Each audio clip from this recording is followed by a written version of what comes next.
What we're looking at now, what you and I are talking about right now, Austin, is the change of civilization. Today I sit down with Star Trek icon, risk is our business, actor, entrepreneur, William Shatner, early Bitcoiner, I know about how to power the computers that mine for Bitcoin. about his journey in crypto into 2026. Until recently, crypto had a terrible reputation.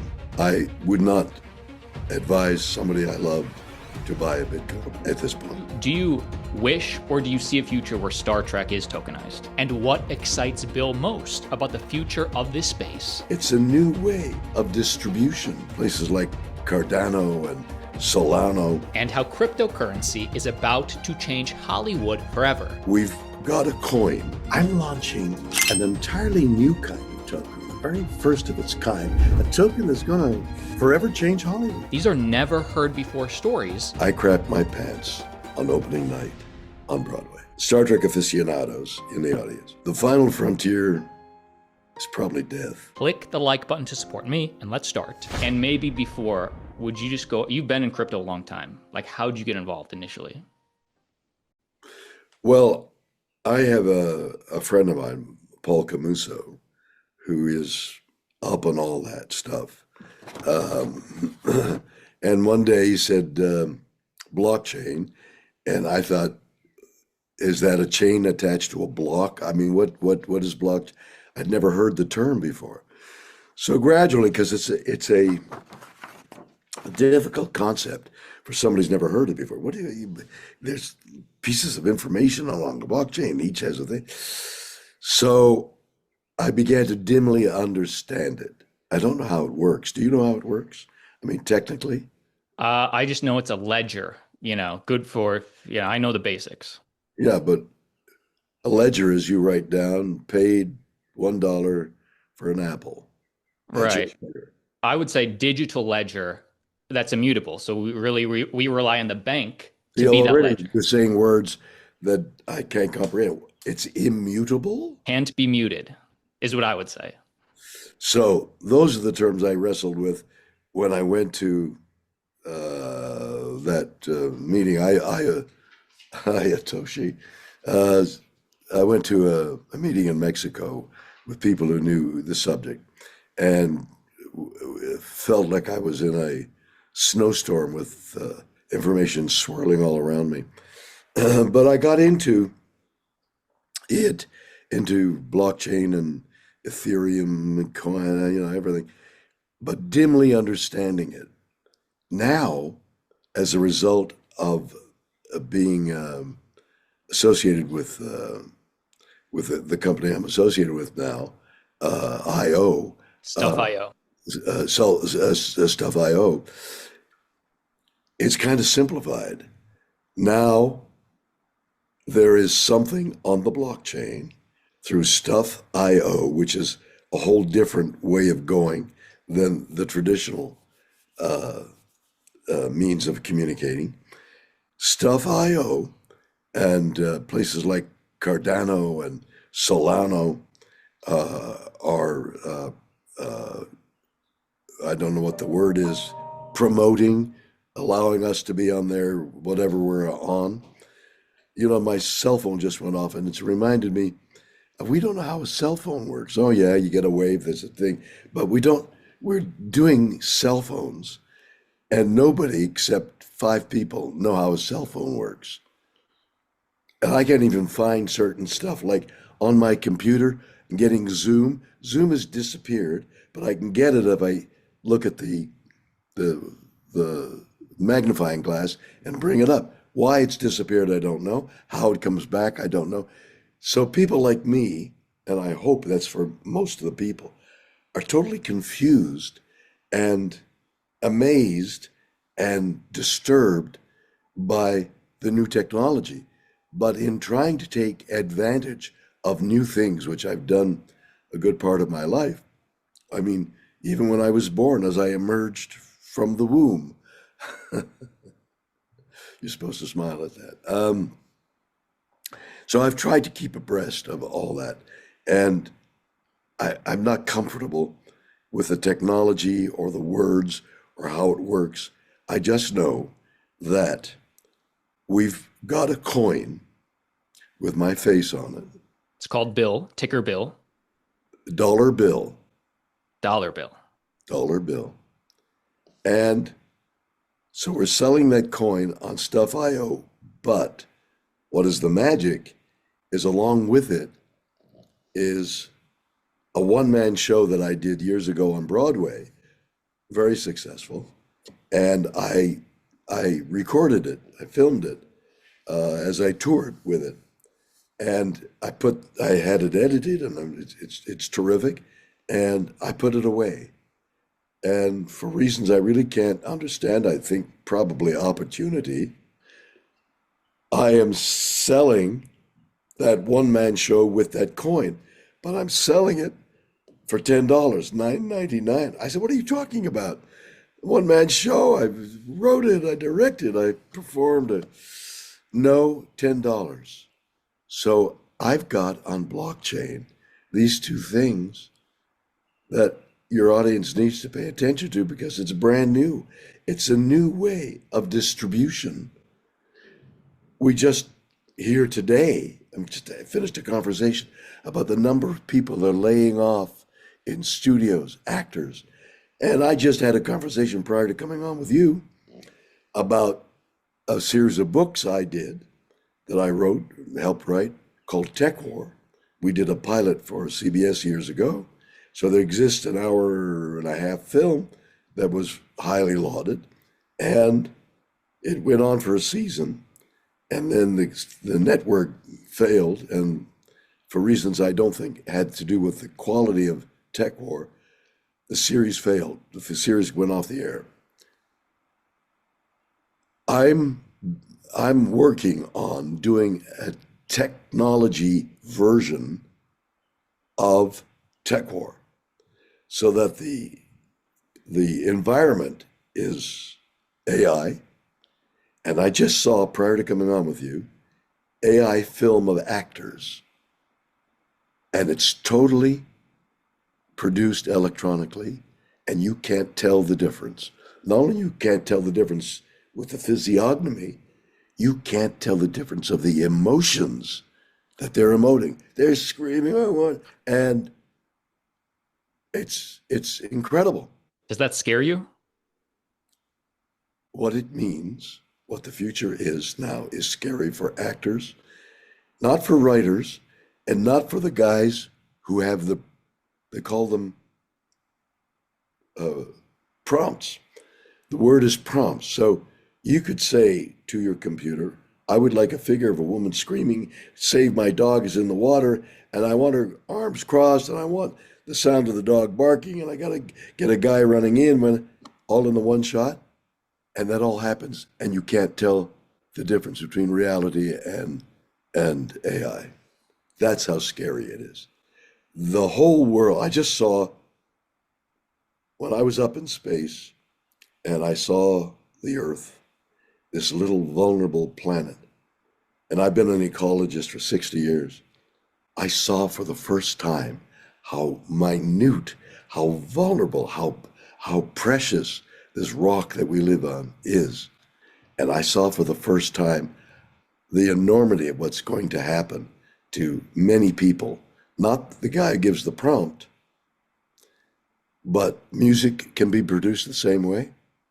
Editing can produce the same way. The world is about to change under our feet. It's changing now.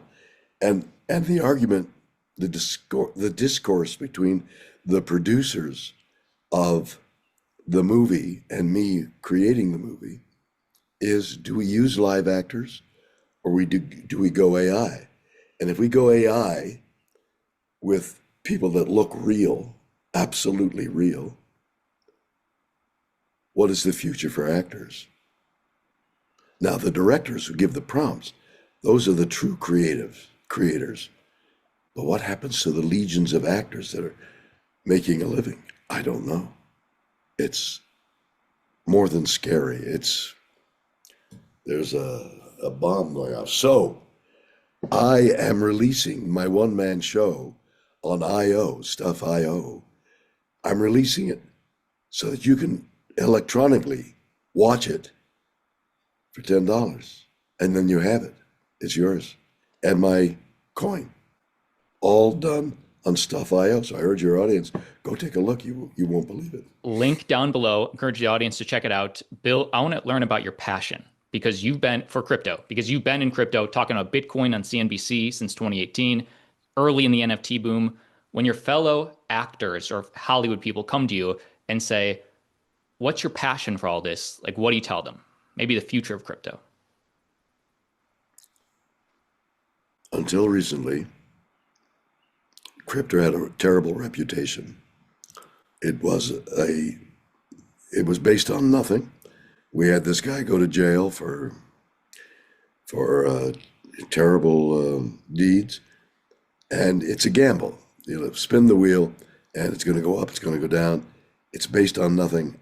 I'm in it, but I'm not really.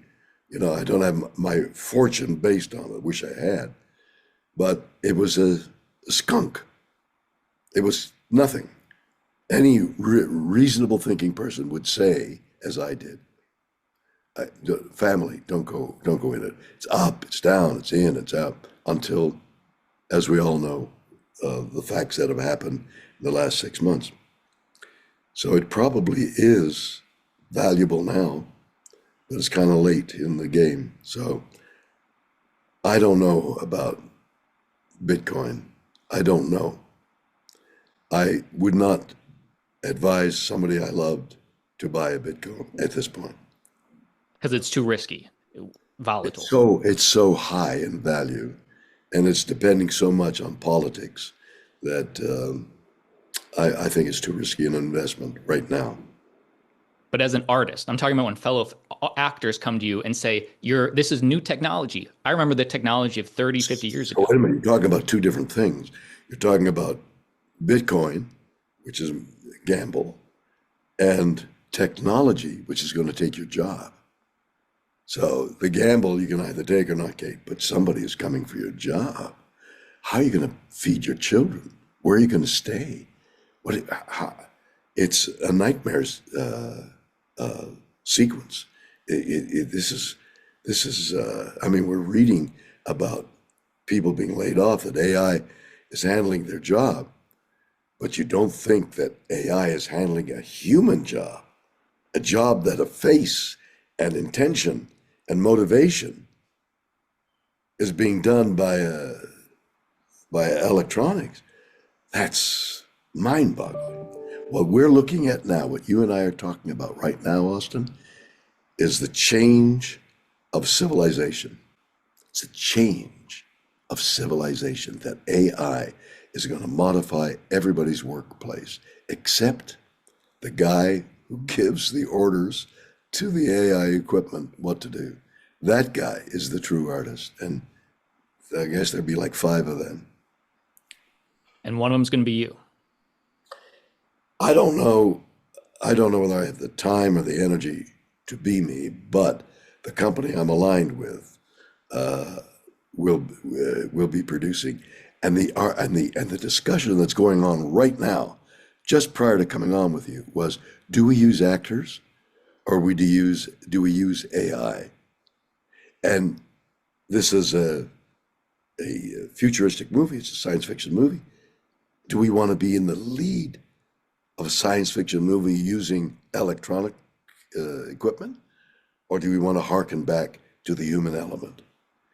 So my thought was, one possibility is making the actors in some manner a party to the income of the movie. So they participate with a percentage and give it to a fund. That's my thought for the moment. I just came up with that half an hour ago. I love it. I love it. And Bill, just again for the audience, you're launching Dollar Bill, a token on Solana and Cardano. Link down below all the details. It has your Broadway show that you had that you've recorded many years ago. Yep. And give me some stories. Did you ever have any hecklers? What happened? Was this in the 90s or when? No, later than that. The big story, and I haven't told it really at all. The big story is the night be so I Australia said to me one day, "Hey, why don't you do a one-man show? We like your book and you can do it." So I went to Australia and I thought, if I do a one-man show and I fail, and I've read about people being on stage for an hour or 2 hours and being laughed off the stage. One particularly popular actor had that fate, along with many people who tried to do a one-man show. The difficulty of being on stage alone with 3,000 people in front of you, and you're making them laugh and cry alone with words. Tough one. No dancing girls, no music, no pictures. So I thought, well, I'll go to Australia, and if I fail, who'll know? So I went to Australia and took material from the book I'd written, and it was a success. So then they asked me to tour all of Australia, all 5 or 6 cities.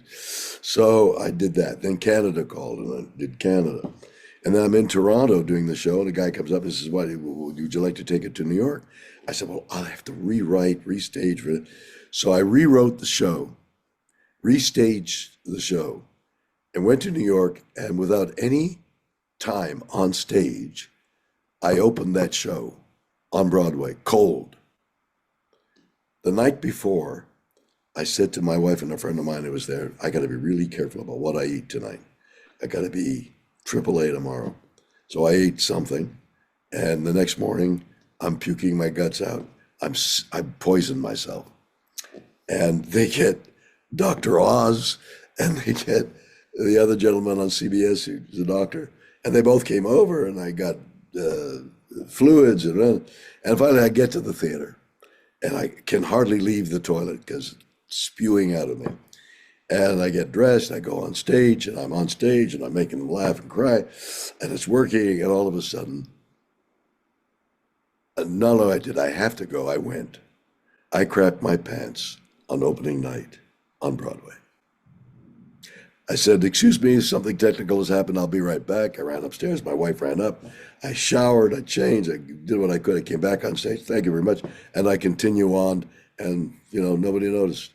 So that's the story of my one-man show that sums up the intensity and the accidents that can happen, and how ephemeral show business really is, and how ephemeral it looks like it's going to be. And is that the version that's on Cardano and Solana? No, the version was that was opening night.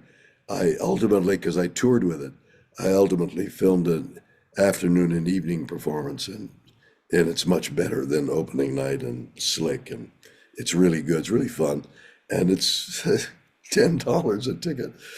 Altcoin Daily speaks to an audience of over 3.5 million across all socials. I want to galvanize the audience. Link down below. Check it out. I personally will be. Bill, I want to ask you this. What do you want your legacy to be in terms of tech? Because you were early on AI, early on crypto, early on NFTs. So a few years ago, I was asked to go to Mar-a-Lago and talk to a meeting held at Mar-a-Lago, Red Cross. There was like several thousand people gathered for a meeting to raise funds for Red Cross. And I didn't know what to say, and I started speaking, and what I said was this: you can build statues, you can have great careers, you could have face on a monument. It's all dust. Either it's torn down or it evaporates. There's only one legacy you can have, and that's good deeds. Your good deeds reverberate for time immemorial. That's your legacy. Just do something for somebody, and that's your legacy. And I firmly believe that, and I believe that about myself. I love that.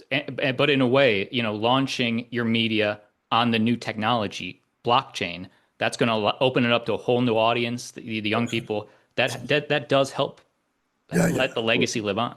Hopefully I'll be around. Yeah. It's exciting, and it's sad at the same time.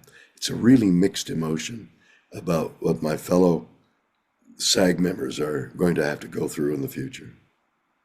would you, Bill, a little about me and my twin brother, we run this channel. Before we live in Los Angeles, before we were into crypto, we were in the acting, filmmaking world. And a lot of our friends are actors. Like when you see those AI jobs, or the acting jobs go to AI, what advice? Like this is something me and my friend group talk about. No, I just saw it this morning. An hour before I'm talking to you, I saw AI filled with prompts. Scream, I want a woman screaming. The dog is drowning. She's crying. She raises her right arm and shakes the fist at the sky and calls for help. And in the background, we see somebody running and saves the dog. And they played that film. And it was like it real. I mean, you couldn't tell the difference. That actress was incredible. So I should give up. My friends should give up. AI's here. I can't bring myself to say that because I'd like to be wrong. But so there's the stage, which is a unique experience, There's the stage, there's live something or other. The actors will all have to go live, and all this technology doesn't apply, at least as far as we know, doesn't apply on stage, and maybe that's where it is. I'm on stage a lot. I go out every other week in front of an audience. I'm going on tour a week from the beginning of the week after next. I'll be on tour 6 cities. Then I go to Ticonderoga, small town, and I will be holding Chautauquas conversation. People have come up to talk, and I'll do 7 or 8 hour-long Chautauquas, Friday, Saturday, and Sunday. Just, why are you here? What are you doing? What's it? Will you be in LA? I'm coming close to LA. In this tour, I'm coming close to LA. Look me up, williamshatner.com. I'll be there. You got to come. It's what I'm doing is presenting the movie, The Wrath of Khan, all refurbished, new sound, new picture, and then I come out on stage and tell stories. Oh, nice. I love that. Yeah. Bill, in our final 10 minutes, I want to ask you a couple more questions. Do you wish or do you see a future where Star Trek is tokenized? Tokenized, if tokenized means making money off of Star Trek, yes. The people who have control of Star Trek will want to make money on it. I hope they do a good job, but they'll do something. Bill, this was a question from my dad, who I'm a big fan of you, but he's a huge fan of you. If you'll indulge me, you are undoubtedly the best and most iconic of all the Star Trek captains.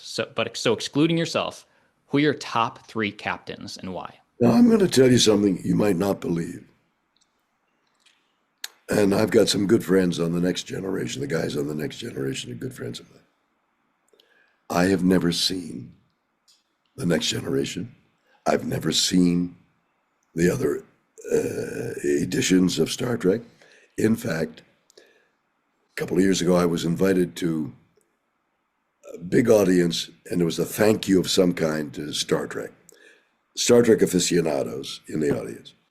And so I get to the theater, and it's like 6, 7 o'clock, and I say to the guy working the teleprompter, what do I say? What do they got written? So I read it. I say, okay, I got that. He says, there's a teleprompter out front. When it goes on, you speak. There's a young lady, African-American lady, standing beside me. He said, when the teleprompter goes on, you speak. Oh, yeah. And okay. All right, you're on. And she goes that way. I go that way. We meet in the center, and the teleprompter goes on. And the words are not quite familiar, but I'm on. I got to start speaking. So I speak the words, where they, yeah. And then I see familiar words. I do those words. And thank you very much. Applause. She goes that way. I go that way. When I come backstage, they tell me I read her words and she didn't get a chance to speak because I didn't recognize her as a captain in Star Trek, Wow. to my utter shame and embarrassment. Did she yell at you afterwards, or was she? But the agent who was holding her gave me that stare, that must have been in the OK Corral, where they stared at each other and drew their guns. If he had a gun, he was going to shoot me. So over the years, I've sent innumerable messages back. Oh, I'm so sorry that happened. And we've laughed about it over the years now. But that's how little I know. I don't know anybody. Right. That's fair. That's fair. Bill, final question.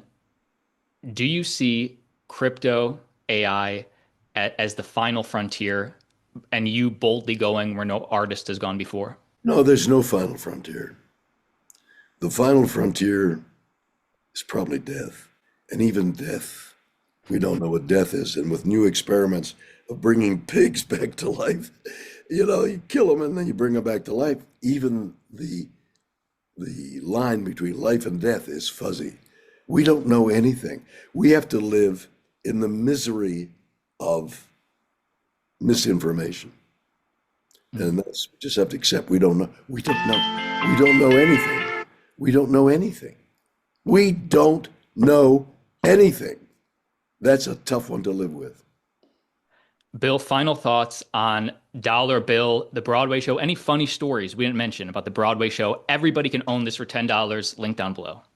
Well, I thought I told you a funny story. Well, that was the best one. Let me tell you again. So I crapped my pants on Broadway. How's that? Is that a funny story? I loved it. Yeah, things happen in a run that are innocuous to anybody else. But if you trip going over a wire on your way to the stage, that's a huge story for the actor, but meaningless to the audience. Bill, thank you so much for sharing your time. Links down below. Thanks, man.